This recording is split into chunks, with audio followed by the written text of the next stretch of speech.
Nagpur station से लगभग 10 kilometre पर गांव था। गांव के बाहर हाईवे पर एक पुराना और जला हुआ रेस्टोरेंट था, जिसे कई सालों से छोड़ दिया गया था। लोग कहते थे कि वहां रात को अजीब और डरावनी आवाजें सुनाई देती हैं और शायद कुछ अनदेखी और भूतिया शक्तियों का वास था। 1 अप्रैल की रात गांव के सभी लड़के लड़कियों ने गांव के बाहर वाले स्कूल में अप्रैल फूल का खेल खेलने का निश्चय किया। सभी ने शाम को अपने अपने खास ट्रिक्स और प्रैंक्स के साथ एक दूसरे को चकमा दिया, लेकिन किसी ने भी उस जले हुए रेस्टोरेंट के पास जाने की हिम्मत नहीं की।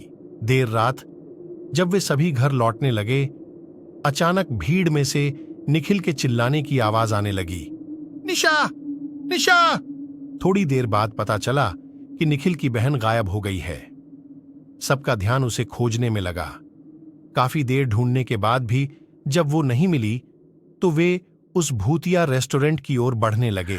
जब वे रेस्टोरेंट के दरवाजे तक पहुंचे, तो उन्हें वहां से अजीब और डरावनी आवाजें सुनाई देने लगीं। लेकिन निखिल और उसके दोस्तों ने उसकी बहन को खोजने का निश्चय किया और हिम्मत दिखाते हुए सभी उस जले हुए रेस्टोरेंट के अंदर घुसे।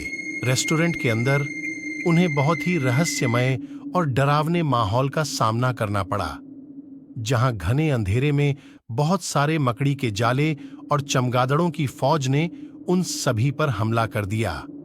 इन सब का सामना करते हुए वे बहन को ढूंढते हुए उसे रेस्टोरेंट के हर कोने में खोजने लगे।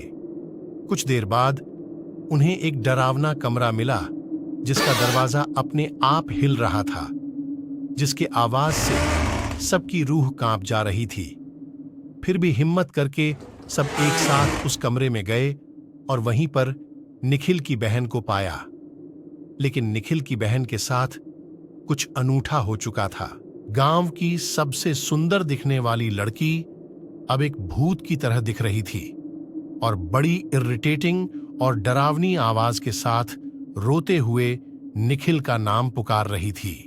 जब निखिल और उसके दोस्तों ने निखिल की बहन से बात करने की कोशिश की, तो उसने उन्हें एक डरावनी चीख के साथ पीछे की ओर धकेल दिया। इससे सभी की जान हलक में आ गई। फिर निखिल की बहन ने उसका चेहरा सभी की ओर घुमाया, जिसे देखते ही सबके रोंगटे खड़े हो गए। वह अब एक भूत के रूप में बदल गई थी, जिसे देखकर सबका खून जम गया और डर के मारे सबके पसीने छूटने लगे, हाथ पांव कांपने लगे। डरते हुए सभी ने एक दूसरे का हाथ पकड़ लिया।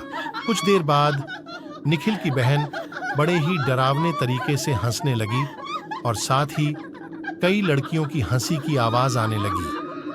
तब पता चला कि यह सब एक अप्रैल फूल का खेल था।